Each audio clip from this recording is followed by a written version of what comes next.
দর্শক স্বাগত team undercover লাইভে। গত এক সপ্তাহ ধরে আমরা অনেক ফোন পেয়েছি অনেক দর্শকের, যারা ঘাটে ঘাটে চাঁদাবাজি বিভিন্ন দৃশ্য আমাদেরকে পাঠিয়েছেন অনেক তথ্য, অনেক উপাত্ত আমাদের কাছে দিয়েছেন এবং তারা বলেছেন যে তারা কিভাবে বিভিন্ন জায়গায় এই সমস্ত চাঁদাবাজি শিকার হচ্ছে। আমরা সেই বিষয়গুলো নিয়ে কথা বলবো আজকে এবং তার পাশাপাশি কথা বলবো বিভিন্ন রকম অপরাধমূলক যে কর্মকাণ্ডগুলো ঘটছে সড়ক থেকে মহাসড়কে বিভিন্ন জায়গায়, সেগুলো নিয়ে কথা বলবো। আমাদের সঙ্গে স্টুডিওতে যোগ দিয়েছেন তিনজন মানুষ। প্রথমে আমি আলাপ করে দিচ্ছি। আমার ঠিক প্রথমে আমি যাকে আলাপ করবো তিনি হচ্ছেন সৈয়দ মাহফুজুল হক মারজান, শিক্ষক, ঢাকা বিশ্ববিদ্যালয় অপরাধ বিজ্ঞান বিভাগ, এবং তার পাশেই রয়েছেন শ্রমিকদের স্বার্থ নিয়ে যারা কাজ করেন একজন শ্রমিক নেতা, দপ্তর সম্পাদক, বিপ্লবী সড়ক পরিবহন শ্রমিক ফেডারেশন হযরত আলী। আপনাকে স্বাগত জানাচ্ছি আমাদের সঙ্গে।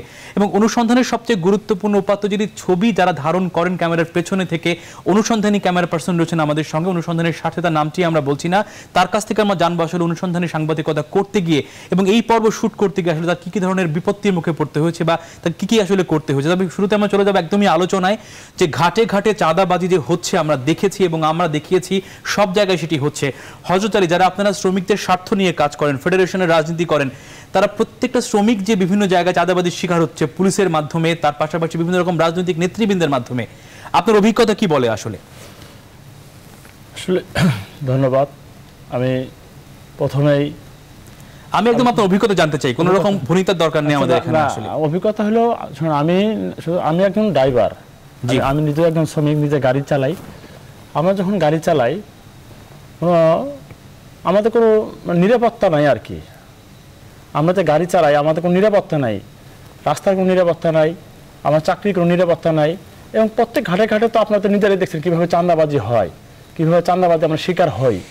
আমরা এটার কোনো প্রতিকার পাই না যে আমরা যে এদেশে কারা করে চাঁদাবাজিগুলো। এটা ধরেন কে করে, এটা সবাই জানে কে করে। আমি জানতে চাই আপনার কাছ থেকে কে করে। ধরেন রাষ্ট্রের পৃষ্ঠপোষকতা যারা রাষ্ট্র পরিচালনা করতেছে এবং দলীয় লোকজন, এবং ধরেন পুলিশ আছে এবং শ্রমিক রাজনীতি, শ্রমিক নেতা নামধারী তারা আছে এবং দলীয় লোকজন আছে, তারাই করতেছে এটা ওপেন করতেছে। এবং তাদের বিরুদ্ধে আমাদের মতন যারা সাধারণ ড্রাইভার, যারা আমরা গাড়ি চালাই, দিন রাতে পরিশ্রম করি, আমরা এই দেশের মানুষকে, আমরা এই টেকনাফ থানা, তেঁতুলিয়া, সারা বাংলাদেশকে যারা আমরা সার্ভিস দেই, আমরা কারো কাছে আমরা যাই কোনো প্রতিকার। চাঁদার হারটা কেমন, কোথায় বেশি চাঁদাবাজি হয় আসলে?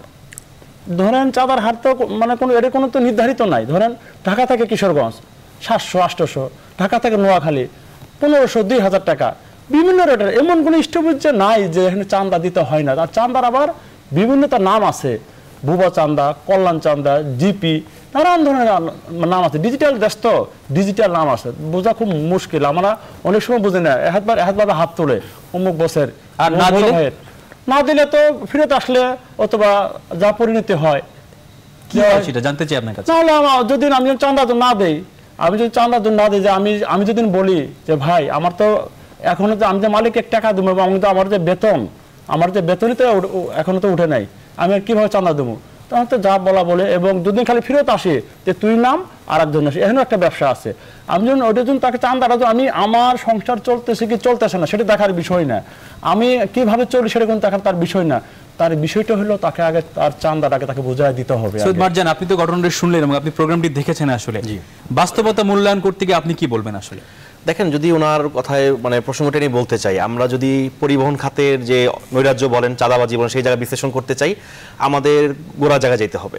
গোড়া যদি আমি চিন্তা করি, ধরেন এখন পর্যন্ত বাংলাদেশে আপনার এই কমপক্ষে 300-র অধিক হচ্ছে মালিকদের সংগঠন, প্রায় 350-র উপরে হচ্ছে শ্রমিকদের সংগঠন, যদি আমার ভুল না হয়ে থাকে। আপনি চিন্তা করেন, একটা ছোট দেশ, এই দেশে কয় হাজার বর্গ কিলোমিটার রাস্তা, কিন্তু এখানে আপনি মালিকদের দেখেন কতগুলো সংগঠন, শ্রমিকদের কতগুলো সংগঠন। এখন যে বিষয় হচ্ছে, যখন এটা হচ্ছে পরিবহন সেক্টরের মতো এত তরল টাকা, যদি আপনি নগদ টাকা কথা বলেন, সেটা অন্য কোনো সেক্টরে এত নাই। প্রতিনিয়ত লেনদেন হচ্ছে, প্রতিনিয়ত টাকা জমা হচ্ছে। এখন খুব নর্মালি যে বিষয়টা দেখি আমরা, সেখানে হচ্ছে একই সাথে এখানে আপনার একটা সিন্ডিকেট তৈরি হয়, এর সাথে আপনার হয়তো প্রভাবশালী রাজনীতিবিদ জড়িত থাকেন, যে সরকার সময় যিনি থাকেন তিনি হয়তো প্রভাবশালী হয়ে ওঠেন, সেটা একটা বিষয় থাকে। সেকেন্ড হচ্ছে ওই এলাকার যারা জনপ্রতিনিধি থাকেন তারা একটা জায়গা চিন্তা করাচ্ছে, লাভের চিন্তা করেন। সেকেন্ড হচ্ছে ওনাদের মতো হয়তো শ্রমিক সংগঠন যারা করেন তারা হয়তো আদতেই মালিক, একই সাথে হচ্ছে শ্রমিক, একই সাথে তার বার্গেন এজেন্টে থাকেন, তারা একই সাথে বিভিন্ন জায়গায় তারা বাস চালান, বাসের মালিক, রুটের মালিক, তার ভাই হয়তো বাসের মালিক, তার শ্যালক হয়তো বাসের রুটের মালিক, কোনো বাস কোম্পানির এমডি। ফলে যেটা হচ্ছে কি একটা টোটাল সিন্ডিকেট, একটা গ্রুপ তৈরি হয়, যারা কি করে, যারা এই শ্রমিকদের ঘাড়ে ভর করে সেই টাকাটা একটা অংশ তারা নেওয়ার চেষ্টা করে। একই সাথে এই কথা না বললেই না, সেই টাকার ভাগ একজন দর্শক রয়েছেন আমাদের সঙ্গে, ফোনটি নিয়ে আমরা আসলে ফিরতে চাই। দর্শক, আপনি আপনার নামটি বলে অথবা না বলে আমাদের প্রশ্নটি করুন। আসসালামু আলাইকুম। জি, ওয়ালাইকুম আসসালাম। লক্ষ্মীপুর থেকে বলছিলাম, নামটা বলতে চাচ্ছি। আমি সিএনজি চালক। জি। আমার থেকে প্রতি মাসে 400 টাকা মালতি নিতেছে, একটা সিএনজি প্রতি মাসে 400 টাকা মালতি, প্রতিটা বাজারে 15 টাকা 20 টাকা এয়ারের চাঁদা নিতেছে। আমরা আপনার প্রশ্নটি বুঝতে পেরেছি, এই প্রসঙ্গে কথা বলছি। কিন্তু আমরা এই যে মান্থি বা চাঁদা নিচ্ছে, এটা কিন্তু প্রশাসনের লোকজনের সঙ্গে জড়িত, যে প্রসঙ্গ নিয়ে আপনার সঙ্গে আলাপ করছিলাম আমরা, আপনার মন্তব্য জানতে চাই। এখন ধরেন আমি বলতে চাই, ধরেন যে কোনো কিছু হোক না কেন, নগর যখন পুরো তখন দেবালয় কিন্তু এড়ায় না। এখন বাংলাদেশে দুর্নীতি জায়গাটা সব জায়গায় হয়তো কোনো কোনো ক্ষেত্রে কোনো কোনো ফর্মে দুর্নীতি আমরা করাপশন আমরা খেয়াল করি। এর মধ্যে আমাদের যে সামাজিক অঙ্গ প্রতিষ্ঠান, আমাদের সরকারি প্রতিষ্ঠান, তার কিন্তু বাইরে, সমাজের বাইরে কোনো কিছুই না। তারপরে যেটা হচ্ছে যে বিষয়টা দেখতে হবে যে সে যেখানে করাপশনে যুক্ত হচ্ছে, এখানে সে চাঁদা একটা বখরা তার কাছে যাচ্ছে, ভাগ তার কাছে যাচ্ছে, সেই জায়গাটায় সে যদি কখনো ধরাও পড়ে, কখনো যদি তার যদি সেটা উন্মোচিত হয়, তার কতটুকু শাস্তির বিধান আমরা খেয়াল করি। আপনি যদি খেয়াল করে দেখবেন যে আপনার যারা এর সাথে যুক্ত, যাদের বিরুদ্ধে অনেক চাঁদাবাজি অভিযোগ আসে, তাদেরকে হয়তো ক্লোজ করা হয়, হেডকোয়ার্টারে সংযুক্ত করা হয়, ওইটাই হয় পর্যন্ত সলিউশন। বাট এরপর কি, সেটা কিন্তু তা কিন্তু হয় না। একই সাথে কি হয়, যেটা হয় দেখবেন আপনি খেয়াল করে, যে একই সাথে তারা হয়তো সামনে কোনো বড় পদোন্নতি পান, হয়তো সামনের দিনে হয়তো বড় কোনো পদে তারা সেখানে স্থানান্তরিত হন। এখন আপনি যদি অপরাধ করেন, একই সাথে অপরাধের শাস্তির বিষয়টা কিন্তু আপনার মাথায় রাখতে হবে।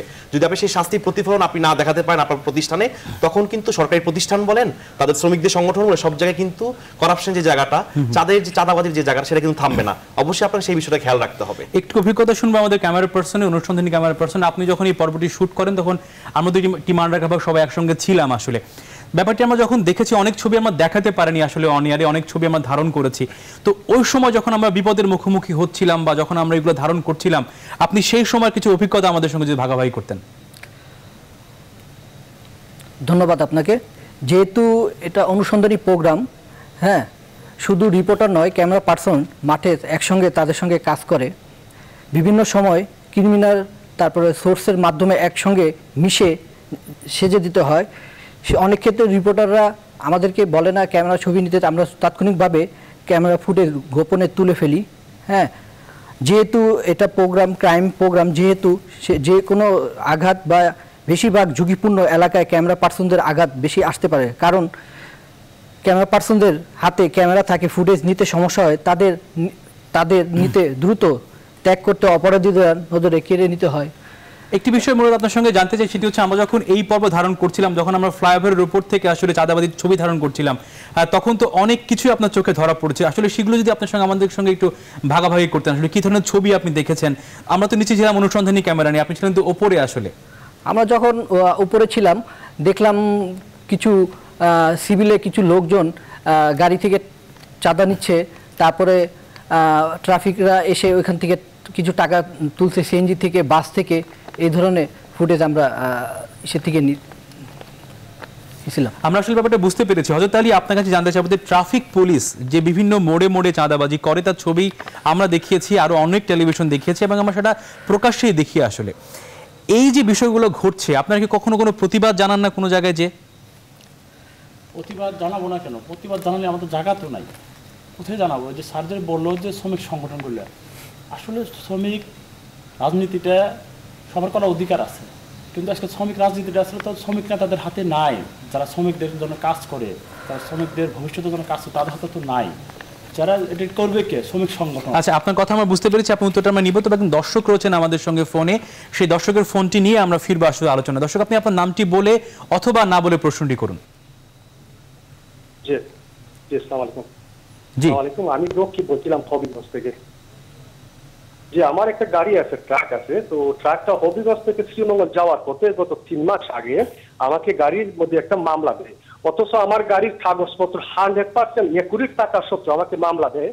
আমি আজকে গাড়ির কাগজটা আনার জন্য গেছি অফিসে, যাওয়ার পরে ওনারা আমার কাছ থেকে 2000 টাকার জরিমানা আদায় করছে, কিন্তু আমাকে কোনো মানি রিসিপ্ট ওরা দেয় নাই। সেটা হচ্ছে আমরা একটু অভিজ্ঞতা দেখেছি আমরা, সেটি হচ্ছে যে গাড়ি থামিয়ে বলা হচ্ছে যে টাকা দিতে হবে, কাগজপত্র সেখানে মুখ্য বিষয় হিসেবে কাজ করছে না। আসলে আপনার অভিজ্ঞতা শুনবো, আমি একটু স্যারের কাছে জানতে চাইবো আসলে অপরাধ বিজ্ঞানের ভাষায় যে আপনারা তো অনেক কিছু পড়ান এবং আমরা সেটা পড়ি এবং জানি দেখি, এই জোরপূর্বক টাকা আদায় করার যে প্রবণতা আমাদের মধ্যে রয়েছে, এটা আসলে কি ধরনের শাস্তির বিধান থাকা উচিত আসলে? এখন দেখেন জোর করে কেন সে টাকা আদায় করবে, কারণটা কি? যখন সে ক্ষমতাবান পক্ষের কোনো এক সদস্য, তখন কিন্তু তার কাছে সেই অধিকারটা জন্মায়। এখন আমি ভাইয়ের সাথে কথার সাথে যুক্ত করে একটা কথা বলতে চাই, যখন আমরা যদি বাংলাদেশের বিদ্যমান শ্রমিক সংগঠনগুলোর দিকে তাকাই, তার নেতৃত্বে কিন্তু আসল শ্রমিকরা নাই। তার নেতৃত্ব হয় কোনো মালিক, তার নেতৃত্ব হয়তো হয় কোনো প্রভাবশালী রাজনীতিবিদ, কোনো না কোনো পক্ষ কিন্তু এখানে যুক্ত হচ্ছে। এখন যে বিষয় এখানে দাঁড়াচ্ছে সেটা হচ্ছে, যদি আপনি শ্রমিক সংগঠনের নেতৃত্বে যদি আসল লোকদের না আনতে পারেন, যদি অরিজিনাল বা আসল শ্রমিকদের যদি আপনি সেখানে নেতৃত্ব না আনতে পারেন, তখন সেখানে এই বিষয় তৈরি হবে। আরেকটা বিষয় না বললেই না, সেটা হচ্ছে ভাই যখন বলেন যে ট্রাফিক পুলিশের যে জায়গাটা জোর করে টাকা নেওয়ার যে মানসিকতা, যেটা কেন হয় সেটা হচ্ছে, আপনি এখানে দেখবেন আমি যতটুকু ট্রাফিকের করণীয় সম্পর্কে আমরা জানবো, ছোট্ট বিরতি নিতে হচ্ছে আমাদের। দর্শক আমাদের সঙ্গে থাকুন, আমরা ফিরব বিরতির ঠিক পরপরই।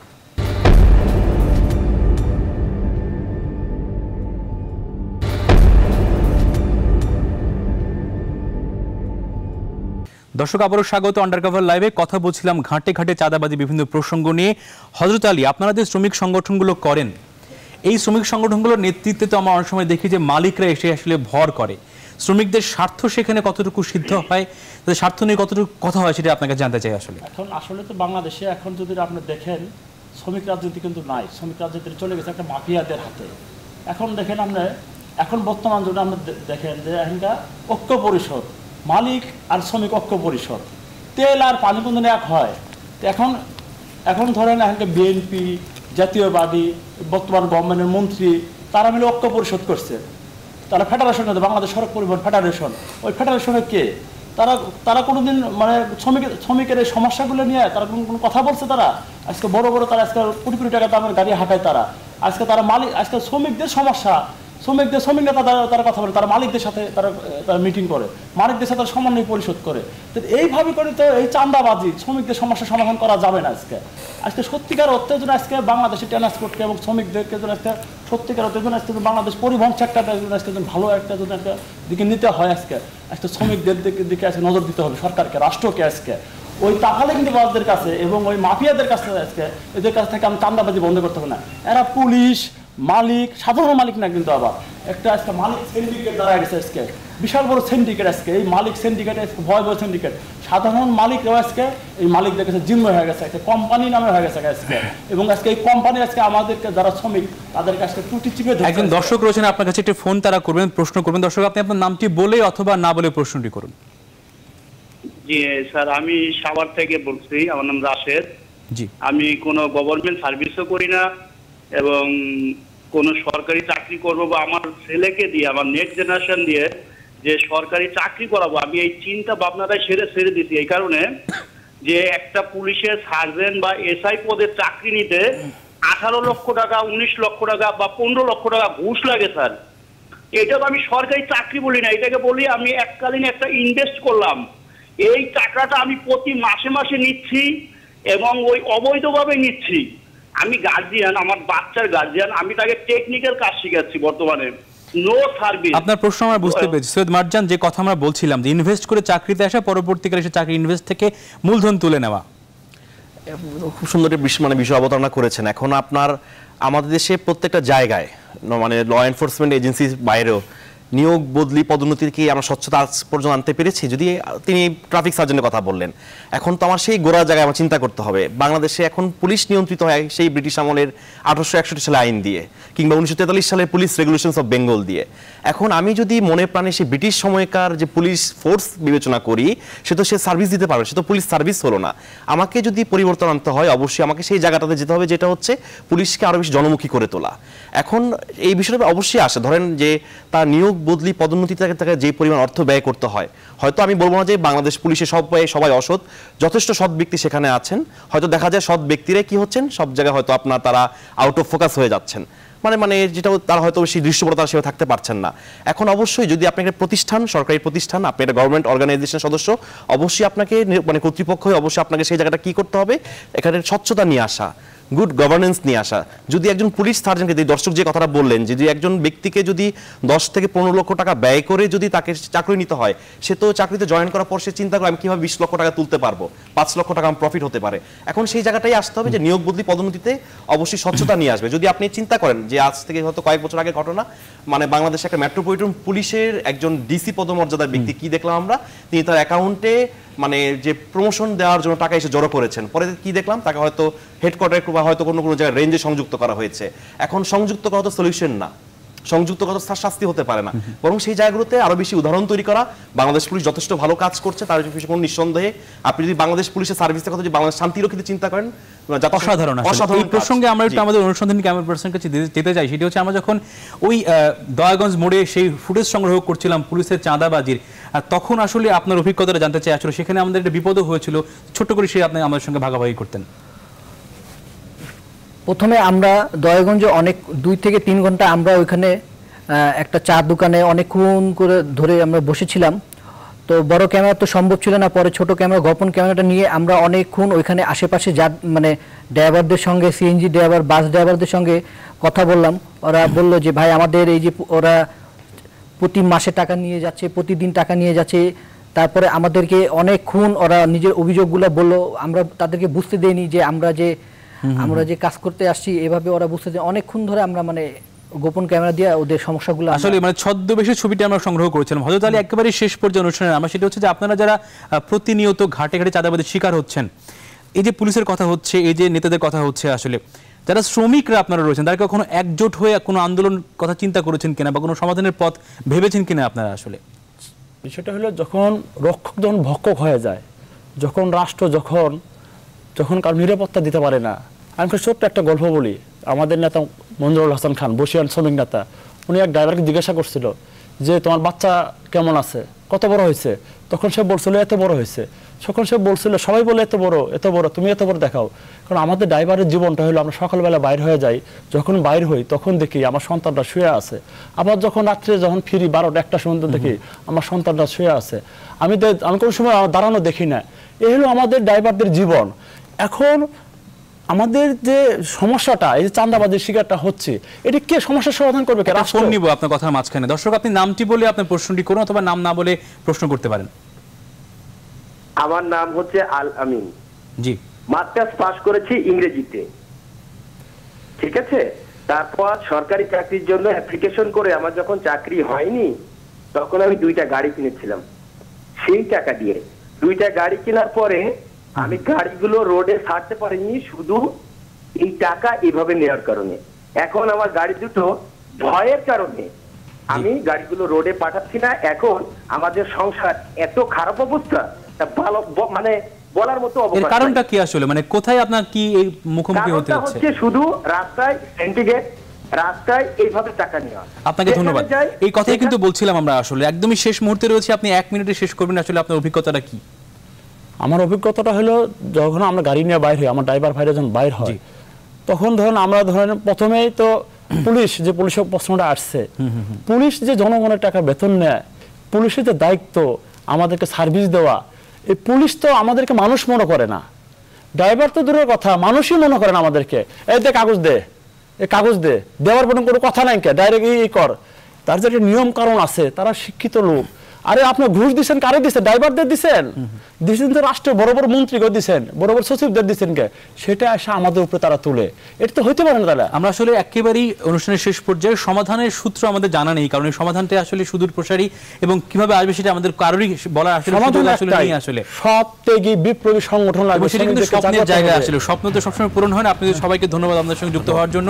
দর্শক, আমরা চেষ্টা করেছি ঘাটে ঘাটে চাঁদাবাজি 2 পর্বে আমরা দেখানোর মধ্য দিয়ে যে এই যে সিন্ডিকেটটি কাজ করছে, তারা কিভাবে কাজ করছে এবং সমাধানের পথটি আসলে কি হওয়া উচিত। আমাদের সঙ্গে থাকার জন্য ধন্যবাদ। তবে আগামী শনিবারে 3রা ডিসেম্বর আমরা দেখাবো স্পটলাইট DMCH, অর্থাৎ রোগীদের সেবার নামে ঢাকা মেডিকেল কলেজে আসলে কি ধরনের নৈরাজ্য হচ্ছে সেটি আমরা আপনাদের দেখাবো। সেই প্রোমোটি দেখুন আমরা আপনাদের সঙ্গে, এবং তারপর পরে আমাদের কাছ থেকে আপনারা একবার বিদায় নেবেন। আগামী 3 তারিখে আমরা ফিরবো আবারও নতুন পর্ব নিয়ে, ঢাকা মেডিকেলের স্পটলাইট DMCH নিয়ে। আমাদের সঙ্গে থাকার জন্য ধন্যবাদ। থাকবেন নিউজ 24 এর সঙ্গে।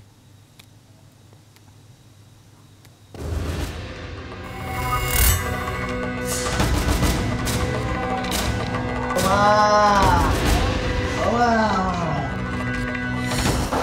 পরে খালি কয় পরে ডাক্তার আসি নাই, ডাক্তার আইসে পরে আই জানাই তো নেই।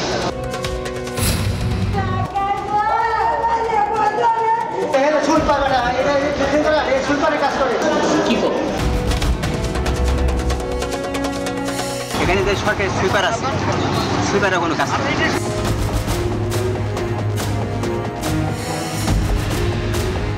আজকে তো হবে, বেশি কথা পেছানো।